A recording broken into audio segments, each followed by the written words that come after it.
మన సనాతన ధర్మం ప్రకారం ఏ దేవాలయానికి వెళ్ళినా కూడా ముందుగా ధ్వజస్తంభానికి మొక్కి ప్రదక్షిణ చేసిన తర్వాతే లోపలికి వెళ్ళి మన ఇష్టదైవానికి దర్శనం చేసుకుంటాం. అసలు ఈ ధ్వజస్తంభం ఎవరు? ముందుగా ధ్వజస్తంభాన్ని ఎందుకు దర్శించుకుంటామో ఇప్పుడు తెలుసుకుందాం. భారత యుద్ధానంతరం పాండవులలో జ్యేష్ఠుడైన ధర్మరాజు సింహాసనాన్ని అధిష్ఠిస్తాడు.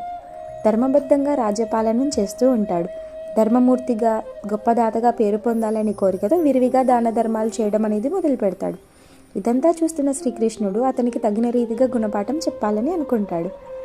ధర్మరాజుకి అశ్వమేధ యాగం చేసి శత్రురాజులను జయించి దేవతలను, బ్రాహ్మణులను సంతుష్టపరిచి రాజ్యాన్ని సుస్థిరం సుభిక్షం చేయమని చెప్తాడు.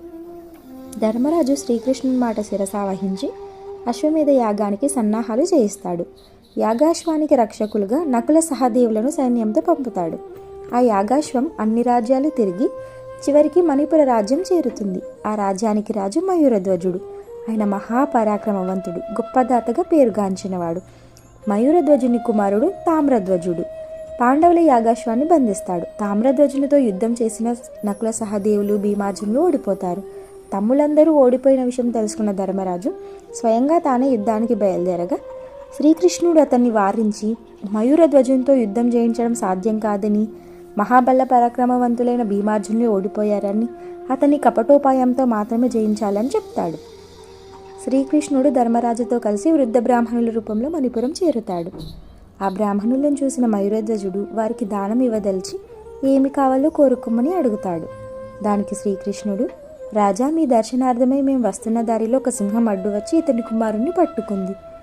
బాలుని విడిచిపట్టవలసిందిగా మేము ప్రార్థించగా ఆ సింహం మానవ భాషలో, మీ కుమారుడు మీకు కావాలంటే మణిపుర రాజైన మయూరధ్వజుని శరీరంలోని సగభాగం నాకు ఆహారంగా, అతని భార్యాపుత్రులే స్వయంగా కోసి ఇవ్వాలి, మీరు అలా ఇస్తేనే వదిలేస్తానని చెప్పింది. కనుక ప్రభువులు మా యందు దయతలిచి తమ శరీరంలోని సగభాగాన్ని ఇతడికి దానమిచ్చి కుమారుని కాపాడండి అని కోరుతారు. వారి కోరిక విన్న మయూరధ్వజుడు అంగీకరించి దానికి తగిన ఏర్పాట్లు చేయవలసిందిగా భార్యాసుతులను అడుగుతాడు. వారు ఆయన శరీరాన్ని సగంగా కోయటం చూసిన ధర్మరాజు అతని దానగుణానికి నివ్వెరపోయాడు. ఇంతలో మయూరధ్వజుని ఎడమ కన్ను నుంచి నీరు కారటం చూసిన ధర్మరాజు, తమరు కన్నీరు కారుస్తూ ఇచ్చిన దానం మాకు వద్దుగాక వద్దు అని అంటాడు. అందుకు మయూరధ్వజుడు, మహాత్మా, తమరు పొరపడుతున్నారు. బాధపడి నా శరీరం మీకు ఇవ్వడం లేదు.